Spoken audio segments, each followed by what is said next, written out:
This is week 200 of Russia's full-scale invasion of Ukraine, and this is our last episode of 2025. So instead of our usual format, we're going to be looking a little bit more broadly at a year of twists and turns. I'm Belokur, reporting to you from Kyiv, and I'll be taking you through the top stories from Ukraine this year. And we're going to be going in chronological order, and we'll start with things that feel like they happened several centuries ago.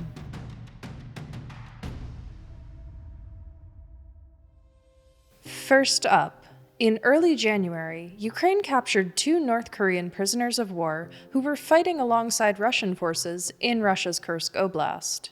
And at the time, Pyongyang was still denying that it was involved in Russia's war. But the rest of the year has seen a budding public alliance between the two, as Russia seeks additional resources for its war machine, and North Korea seeks credibility as a player on the world stage. Ukrainian officials estimate that between 20 and 30,000 North Korean troops have been deployed to Russia, fighting alongside Moscow's army in Kursk Oblast, where Ukraine launched an incursion in 2024. There's been some debate about whether and where they've been deployed at various points along the front line, with speculation that they were slated to be sent into northern Sumy Oblast as part of the new front opening there, which fizzled out almost immediately, so no evidence of North Koreans there ever emerged, and then Russia later claimed that they'd been deployed to Zaporizhia Oblast in the south, but then Ukraine denied this. There's still yet to be a confirmed sighting of a North Korean fighting on Ukrainian soil, even as Kim Jong-un has gone from denying his country's involvement in the war to openly celebrating it in under a year. Just 11 days later, on January 20th, Donald Trump was once again sworn in as U.S. president, having vowed repeatedly during his campaign that he could end Russia's war within 24 hours, which made the time leading up to his inauguration incredibly stressful here in Ukraine, because no one knew what was going to happen and whether Trump would take rapid actions that would cause the situation to deteriorate, or what. And obviously he didn't end the war in 24 hours and didn't meet any of the new deadlines he set either. And a year in, no meaningful progress has been made towards negotiating peace. But there's been a fair share of twists, ranging from depressing to downright bizarre, which we will get into. On Valentine's Day, Russia flew a drone into the sarcophagus covering the Chernobyl nuclear power plant, and as the site of the largest nuclear disaster of all time, there's a lot of radiation contained within the shell that threatens not just Ukraine, but Belarus, Russia, and wider Europe. While the incident wasn't severe enough to let radiation escape, the international community condemned it as nuclear blackmail. One in a string of strikes and threats against Ukraine's active and dormant facilities. Russia continues to occupy the active Zaporizhia nuclear power plant, which has suffered record-length blackouts this year. If 2025 has underscored anything about nuclear protocol in war, it's that no one really knows how to uphold it. Condemnations are issued for increasing nuclear risks, but consequences, not so much. And then exactly 2 weeks later, we had the Oval Office fight. On February 28th, Trump and Vice President J.D. Vance engaged in what most agreed was a gang-up on Ukrainian President Volodymyr Zelensky, yelling at him and over him.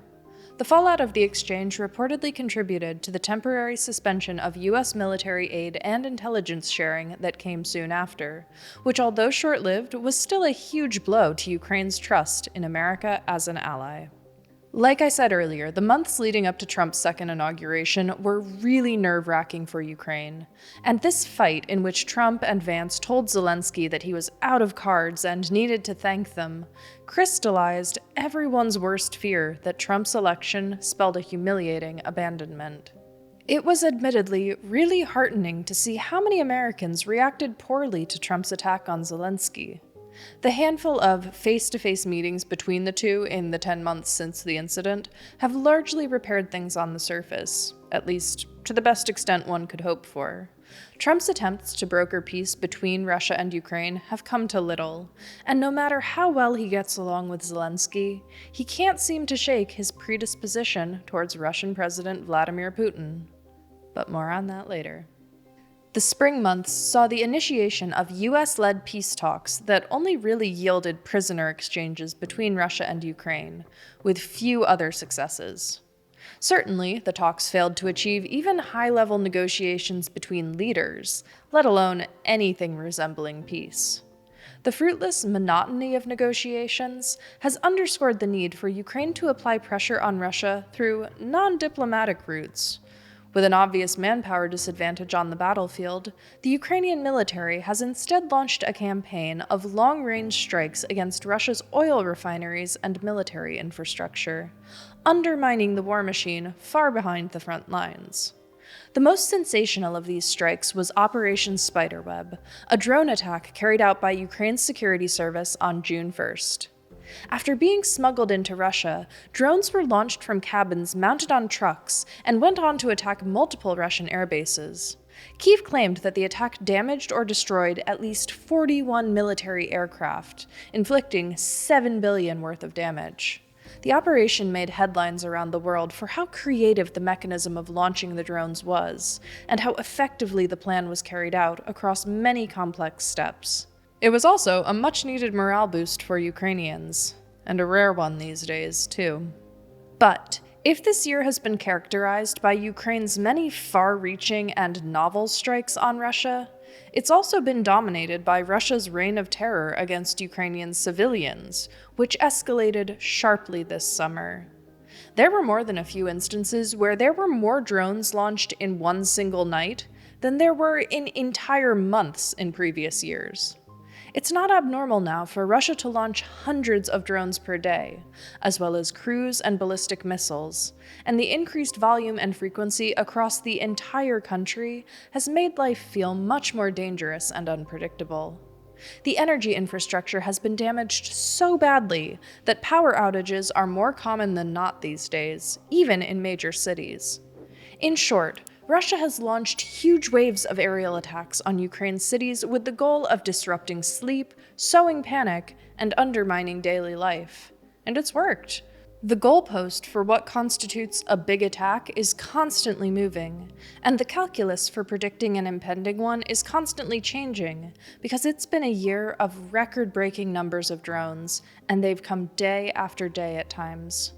And as these attacks increasingly spill into neighboring countries, with Russian drones reported in record numbers in Poland this autumn, it's increasingly clear that European capitals aren't ready for years like the one Kyiv's just had. One of the biggest stories of the year was not one that anyone predicted: the largest civil protests since the start of the full-scale invasion.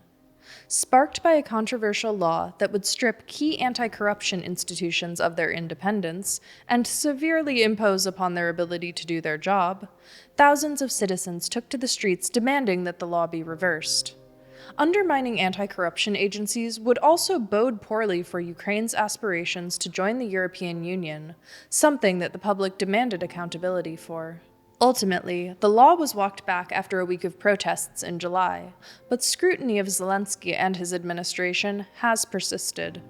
4 months later, as Ukraine was shaken by the revelations of a major corruption scandal, it became clear that the summer attack on anti-corruption institutions was an attempt to intervene in the investigations unfolding. The $100 million scheme was made possible through kickbacks at the state-owned nuclear energy company Energoatom. It involved people from Zelensky's close circle, including longtime business partner Timur Mindich. Trust in Zelensky has plummeted, as a reported nearly 60% of Ukrainians hold him responsible for his former business partner's deeds. The scandal also forced Zelensky's chief of staff, Andriy Yermak, to resign. Although he hasn't been officially charged in connection with the case, anti-corruption officials searched his home, and his resignation came later that same day. Long a controversial figure both domestically and internationally, Yermak commented only that he was going to the front lines after leaving his government role, although there have been no confirmations of that. The protests this summer were a peaceful demonstration of Ukraine's commitment to democracy, but also a stark illustration of how corruption and selective justice can run unchecked in wartime. It's impossible to say that Ukraine is doing particularly well on this front, but again, the fact that you're reading about it and that people are protesting shows where Ukraine falls on the scale of democracy. One of the most bizarre days of the year was August 15th, when Russian President Vladimir Putin traveled to Alaska to meet with Trump. Trump had a stealth bomber flown over Putin in a show of intimidation, but also rolled out a red carpet for him. The two leaders met for nearly 3 hours, but like I said, this year was light on breakthroughs when it comes to peace negotiations. Ukraine was flat out not invited. Trump told reporters that progress had been made on several points, but we didn't get there, citing Moscow's maximalist demands, and that's about it. So basically, Putin flew to Alaska to tell Trump the same thing he's been saying all along, but in the process made himself look good to his own people while humiliating Trump in front of his. So, in the end, only Russia really benefited at all from this particular exercise. Russia's maximalist demands have been best demonstrated by its actions on the battlefield this year. It has continued to capture territory in Ukraine's east, focusing large amounts of manpower and resources on Donetsk Oblast strongholds like Chasiv Yar and Pokrovsk, in an attempt to subsume the remainder of the Ukrainian-controlled part of the oblast. For the first time, fighting spilled into Dnipropetrovsk Oblast, which lies to the west of Donetsk Oblast. A rumored new axis in Sumy Oblast didn't materialize in a meaningful way this year, and Kharkiv Oblast remained relatively quiet until the last months of the year, when activity increased around the long-embattled city of Kupiansk. In the first half of this year, Ukraine lost its foothold in Russia's Kursk Oblast, ending its incursion there. This year also marked 1 million losses by Russia, including killed and wounded, according to Ukraine's estimations. Military analysts describe the casualty count as not only a symbolic marker, but also a growing strain on Russia's broader economy and society, arguing that Putin's approach of relying on contract soldiers, mercenaries, and other non-traditional recruitment instead of a more centralized but unpopular mobilization might keep the war going in the short term, but is unsustainable in a prolonged conflict. And that's really the bottom line as we go into 2026. Both sides are fighting an unsustainable fight, and Ukraine needs support from its allies to survive. Russia will not stop on the battlefield, and they will not stop their full campaign of terror. It's Russia, after all, that's refused multiple Ukrainian and American agreed ceasefires this year. This year has also seen an uptick in danger to media workers in Ukraine, as the front line becomes increasingly dangerous for all amid an expanding swarm of drones. But as it becomes more and more dangerous to tell the truth about Russia's invasion, it also becomes more vital. We'll be here through 2026 and beyond, showing you what's happening on the ground in Ukraine. And it's all thanks to viewers like you. If you'd like to join our community of more than 25,000 members around the world and support independent journalism for as little as $5 a month, please visit the link in the description below. Thank you also to everyone who donates directly via YouTube. Your support is seen and appreciated. That's all for this week. We'll be back next Sunday with a special edition episode. If you appreciated this video, please consider becoming a member of the Kyiv Independent community. Once again, it's thanks to viewers like you that we can do this work, and we're so grateful for your support. Thanks for watching. I'll see you next week.